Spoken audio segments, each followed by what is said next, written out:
नरेन बाबू ने एक प्रश्न और लिखा है।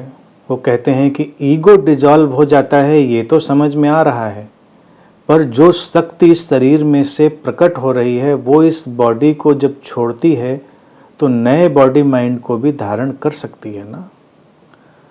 हाँ भाई, कर सकती है, लेकिन कौन सी शक्ति? वो कोई इंडिविजुअलाइज्ड शक्ति थोड़ी पड़ी, कोई कैप्सूल पड़ा था, एक कैप्सूल निकला और जाके फिर दूसरे कैप्सूल में जाके बैठ गया। ये जीवन की विराट शक्ति है, विराटता में समाहित है। उसमें नए नए रूप तो आते ही हैं, लेकिन इसी बॉडी माइंड का, इसी शरीर मन का कोई कंटिन्यूअस पार्ट नहीं आता, कोई निरंतरता का ढंग नहीं आता। ये अवधारणा बनती है तब जब लगता है कि कुछ बड़ी व्यक्तिगत सी जीवन की शक्ति थी जो निकल गई, तो जाके कोई नया कपड़ा पहन के आ जाएगी।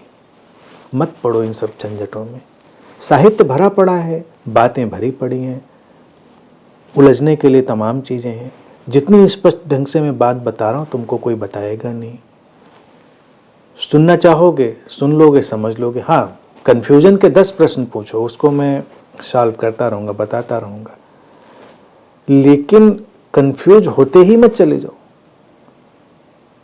कोई व्यक्तिगत जीवन शक्ति नहीं है जो निकलेगी और नया रूप लेगी। हाँ, नए रूप तो बनेंगे ही ना। जो लिखा है कि नया बॉडी माइंड धारण कर सकती है, नया बॉडी माइंड वो totality, the presence of totality जो है वो धारण करेगी, न कि इस शरीर से निकली हुई कोई ऐसी चीज नया बॉडी माइंड धारण करेगी। बस ये रत्ती भर का कन्फ्यूजन लोगों में बना हुआ है, इसको समझ लें।